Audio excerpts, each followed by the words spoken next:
Hello, you beautiful people out there, and welcome to the Banner Gaming's Garrisons video. Why the Garrisons went wrong and the lessons moving forward. This is Kimo. And my name is Wisdom. And today, let's take some time to talk about how people have been reacting to garrisons. I think that one of the big things to remember here is although a lot of people don't like the way that garrisons work now, when they were announced, it was an extremely positive review. Now, maybe you can chalk that up to Blizzard making promises and not being able to keep them, but I think that this is a little bit different. We had a lot of people who were asking for a very long time about player housing, guild housing, those kinds of things. And although this doesn't quite answer all of those questions, this really does get at what a lot of people said that they wanted, and Blizzard tried to give it to us. Yes, and believe me, this is not a Blizzard fanboy speech, so we're going to be very objective back and forth, so please listen to everything we have to say. We're not all positive Blizzard rah rah right now, but understand that when it came out, everybody was excited. Phone games were, and I feel like still are, all the rage as far as the tablet kind of games. You click, you wait, you come back in your phone game, and something gets complete, and you click and wait again. And I feel like Blizzard thought, well, let's take that idea and put it into one of the aspects of our gaming. It'll bring people back more, and people seem to love it on the phone. So let's use it in our video game itself. I know when the Garrisons were first announced, I was super, super psyched for it. Although I know that in talking with Wisdom, there was apparently a couple things they originally promised that I forgot about, or the way they made it Yeah, sound. there were a few things that I read as differently than they turned out to be. One of those big things was when you were recruiting followers and working with them, the mission process, at least in my understanding of how it was portrayed initially, was going to be much more interactive, right? It wasn't going to be like a phone game, all right? I'm not a big phone game fan, and those kinds of long delay missions and those kinds of things, it's not really what I'm into, right? If the shipyard missions take even longer than the garrison table missions, I'm not a big fan. I was reading through what they were announcing, and the way it sounded to me was that we would, rather than go into like a 10-man raid, right? It's you and 9 of your friends. Instead of taking all of your good real life buddies with you, you would go into kind of a scenario where you're isolated with just sort of one boss or maybe one version of a boss fight, and it's you leading the helm with the rest of your followers, right? And we've seen something like this before, where if you think back to some of the quest lines in Mists of Pandaria, NPCs would help you along the way, right? You would have a particularly challenging fight, and they would come and heal you, basically make you invincible and maybe give you a damage buff. We've seen this done before, and I assume that it would be something that would be carried into a raid environment and reward you with a piece of gear or a chance at it. And that, we have this much more passive, laid back, yeah, I'll just click a couple buttons and then come back tomorrow for my free piece of gear mentality. That was not, I think, what I wanted out of this, or really something that was pulled off very well. Also, though, regardless of the interpretation, I feel like the first month everybody was just enjoying themselves and having a good time. And I don't think I know Blizzard and I don't think the players either expected Garrisons to become as boring as they were. You know, the side effects of having everybody just live in their garrison, the side effects of ruining professions. I think Blizzard tried to take player housing and give us what we wanted and then some to go above and beyond, and unfortunately didn't work out. And the side effect of that is they put so much time and effort into that essentially screwed up the rest of the expansion because everything was Well, based around it. I think that a big chunk of what we saw going right initially was that we were having garrisons be a part of the puzzle during the leveling process. You got your hands on your initial level 1 garrison fairly early on, and it was a consistent part of the process to make sure that you were developing your garrison as you were getting closer to 100. And then once you got there, you got, the best garrison you could get your hands on, and you unlocked your plans, and you had the opportunity to get into the world and make your home a better place and find new people to work with you. And that worked well, but then it stagnated, right? We never got additional plots. We never got a level 4 garrison. We never got additional kinds of buildings or even reskins of buildings for things like that. And although that certainly does have quite a cost in terms of art, which is something that Blizzard consistently points to as being a limiting factor, it really kind of reduced the interest and the longevity of this, because you're put in a position where all of a sudden you've checked all your boxes and you're out of things to do, and what are you going to do then? you know and I think that something that really does deserve some note here in our discussion of garrisons and how they've become sort of rote everyday part of what we do when we log in is looking at the add-ons that really help enable that, right? Master plan is the one that stands out to me. There are a few alternatives, but that's the one I use and I know is one of the most popular ones, that we can one click our way to instant mission success and get maximize our rewards. I think in some respects that's great, because sometimes I don't have the time, and I'm just going to go through and make it really easy and do it across alts and things like that. But I think that it also does lose some of the depth, right? Because it's intended to be a process that takes you a couple minutes to work through. You get a particularly challenging mission, so you have to spend a couple extra minutes thinking, okay, well, how am I going to both get all of the gold I can out of this and still make it a reasonably high chance of success? How do I balance my risk versus my reward instead of just having it be automated? With Master Plan, although yes, it did make it one clickable, and to an extent, yeah, that maybe ruined the experience for a lot of people as far as it's boring. But I feel like a year and a half of manually putting your guys in there would have been just as frustrating and boring, and maybe even more detrimental. Like if I had to physically do that, I might not have been motivated to make 11 alts and farm quests and resources in the garrison. I don't know if other people feel that way. It's just something that I'd be like, it's just I'm just done. If I can't one click it, I'm just not interested anymore. Probably would have been interesting for me more for the first couple months, but after a while, if there wasn't something more interesting or more easy, I just wouldn't be interested. Well, don't get me wrong. I don't think that it's a mistake to use master plan. I mean, I use it myself. I'm not in a position to tell anybody that they shouldn't be. But I do think that it's hard to continually be critical of a system when you actively work to undermine it at the same time. Fair point. Yeah, fair point. With the garrison invasions, raid missions, and that kind of stuff that they put in, I feel like they tried to make an effort to put something in your garrison to make people visit your garrison. I feel like on paper, they put like the enchanting building. People can come by your garrison and make their weapons glow. If you had the follower in there, and everybody had the other profession buildings, and I felt like that with the invasions and whatnot, that they thought that that was what was going to get people active in other people's homes, essentially. And I don't know if it was a lack of rewards or whatnot, but that failed completely. Yeah, I think it was in part how these events were triggered. Having to go out and kill 3,000 orcs just to make them mad enough to come and invade my garrison, on top of the fact that once they do so, I only stand a chance at getting lackluster loot or maybe a mount.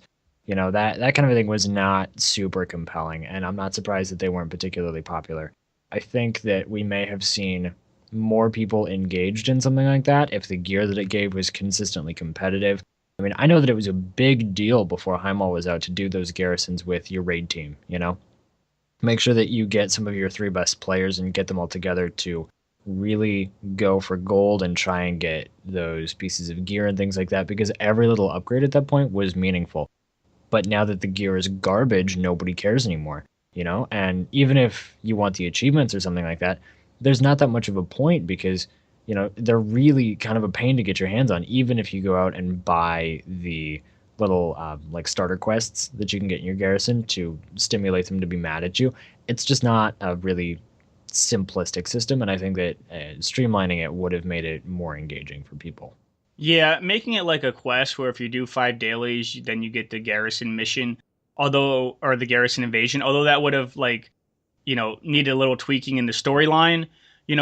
As a guild master, as a raid leader, we answer a lot of questions in guild chat, and so it's normal for some people to be confused on some things. But I felt like how to get the invasions was a question that everybody consistently asked when it was relevant. It was, how do I get the invasion? How do I get everybody? So if everybody's asking that question, then you probably made it too complicated. Yeah, and I think that actually throwing in an extra element of randomness, both from the kinds of spawn points and the mobs that you're dealing with and things like that, even going so far as to have the invasions themselves be random. Like you log in one day, and before you can go and access your garrison table, you've got to get through an invasion or something like that. Especially if there's a chance at either a meaningful cosmetic or gear reward, or even just a currency reward. Like it gives you valor now, or it gives you conquest points or something like that. That would be meaningful and that would be engaging, I think. Now, maybe it would just be an annoyance to some people, but No, I I think think that that would be there's. awesome if they did it right. Because maybe you log in and you're like, you're an invasion, right? So say you didn't want to put together a team or have the time, you could have a solo option or a 3-man option with a little more rewards going towards a 3-man, but something that still gives you a good reward for the solo, and you have a fun invasion where you're not forced to do daily quests and hope that they want to attack you, and you know at least once a week you're going to get at least one invasion before you can enter your garrison or something like that. I think that's awesome. That would make it a lot more fun for everybody. I think that's a great idea. Well, speaking of getting out of your garrisons, one of the things that I personally thought went quite well and that I was actually pretty engaged by was the garrison weekly story quests. We saw, I believe, 12 of these in the initial patch 6.0 that we got with launch. And then we saw another round with Tanan. And I think that these were actually pretty well designed. I mean, it got you out of your garrison, it got you some extra rewards if you were willing to get engaged. And there was some plot there that, if you paid attention to it, it gave some meaning to what you were doing in your garrison, the people involved. Now, I think that maybe amping up the rewards a little bit in the sense of, getting better followers and putting more emphasis on being able to have like lore engaged characters in your garrison rather than just 25 total random podunk strangers that you pulled out of your inn because they happen to have treasure finding would probably make it more engaging. I mean, I love having Ariok running around my garrison because I know who he is and I know some of the story there. He's someone that I don't know if anybody remembers back this far, but he's somebody that you met in the very starting zone that we praise so highly in another one of our videos, where you see him from the beginning and he's a consistent story character, and now he's someone who gets to live in my garrison. Now, that he came with treasure finding was just a bonus, but it doesn't change the fact that I think it's cool and I think it was an effective system.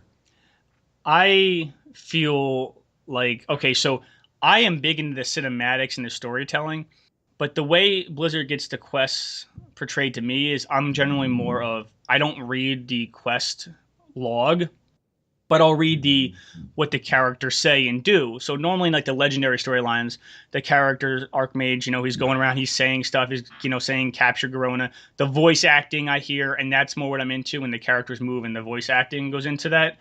I don't know if there was a lack of that or what was up with that, but I just found the Garrison Weekly Story quest really boring, and I don't feel like they added much value to the original story. Maybe they did if I would have paid more attention to the actual log, but the way they portrayed their quests normally and some of the cool quests throughout the zones, it just didn't grab me. And the quests have been grabbing me, so whatever they did, it just didn't work for me.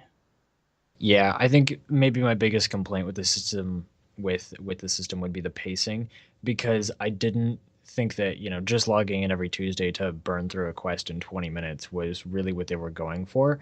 And I would hope that moving forwards, if we see something like this in the future, it's going to be, kind of a replacement for the daily, if you will, where we go out and we do something that's maybe a unique task, or it pulls from a relatively large pool of tasks, and we get to go out into the world and do something engaging and get our hands on some, Apexis or some other relatively valuable currency, if you think about in the first 12 weeks when this stuff mattered. And, make a difference and see a change in your garrison, like get the mole machine, or, have people show up and do something special, things like that, um, beyond what they're doing right now. Yeah. So the garrisons had a big impact on the professions. They put a mining and herbalist place in every single person's node, which pretty much was a big middle finger to all of the people who normally went out and mined and herbed. Now, I understand where they were coming from with that because they wanted your home to be kind of self sufficient to an extent, but it really was really bad for the economy, and how they couldn't foresee that is beyond me. Now, I feel like they could have done a little bit of a different job implementing it. So, say, you could have a herbalist and mining place in your garrison, but those were like the ore was bind to you or your account, so you could only use it. You couldn't sell it on the auction house unless you had a character that could make something with it, or maybe have whatever you mine or herb in the real world, like per node, be give you like triple the amount or quadruple the amount of a node that would be in your garrison, or say 5 times the amount. So whatever you mine in your garrison for free that everybody can, if you're out in the real world, you get 5 times that for doing the search. Not the same exact thing.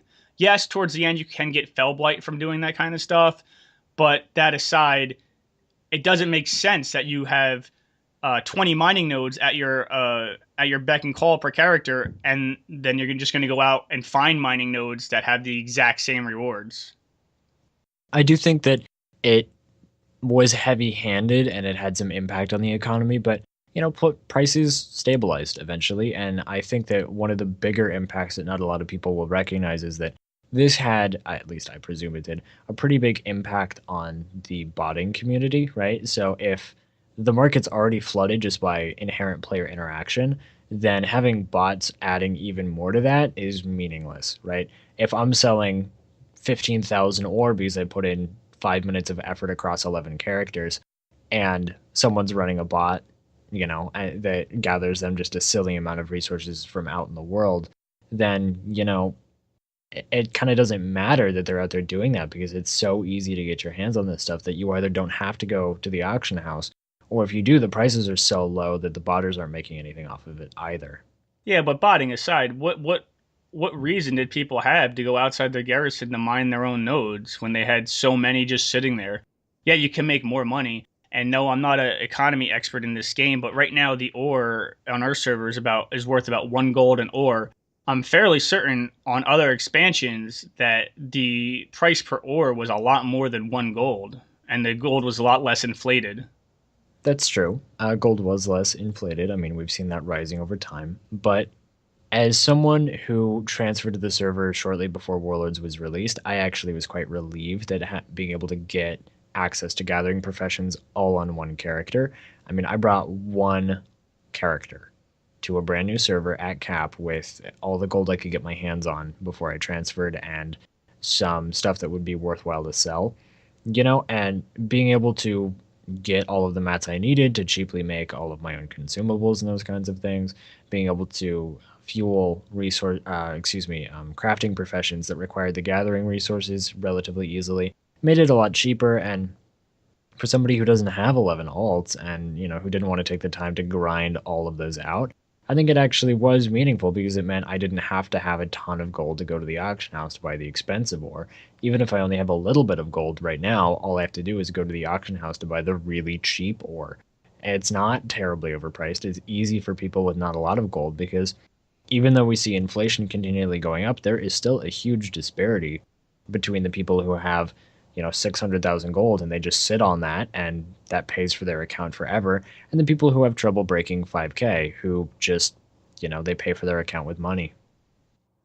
Well, I think we can go into the economy also in a later video, but I do feel that there had to be some incentive for people who actually mine an herb as a profession, rather than just going into your garrison and doing it, because there was no incentive and the time just wasn't there. But we'll go into the economy in a later video. I definitely think that's worth the whole talk about. Of course. Well, I mean, either way, regardless of how it shakes out now, the only thing that we can really hope is that looking forwards, this is going to be different. I mean, we already know the garrisons are a thing of the past, right? They're being replaced with class halls, and of course, stay tuned for an entire video about things like that. But when we are talking about the impact that garrisons have had in the world and all of the things that didn't go right with that and all of the things that people didn't like about it, now we have a chance to see, well, what is it going to look like and what are the best pieces of this that we're going to get pulled out? We get to be involved in going out on those missions and being in those raids and doing the stuff that we want to for the rewards rather than just sending out a whole fleet of followers every day. Well, besides going out for quests and you're actually being your follower, Blizzard definitely learned that being having everybody having their own house is not a good idea because nobody's going to go out into the world. Or if they do a house, it can't have everything you need. And I think that's where class halls came from. It's kind of that we're going to bring the Horde and Alliance together. It's going to be populated. It's going to be, unique because it's your own class. And people are going to be gathered in this area. But there's also going to be a reason to go to Dalaran as your main city. So they're not going to put everything you need in that class hall. So hopefully they learned a lesson about bringing everybody into the world.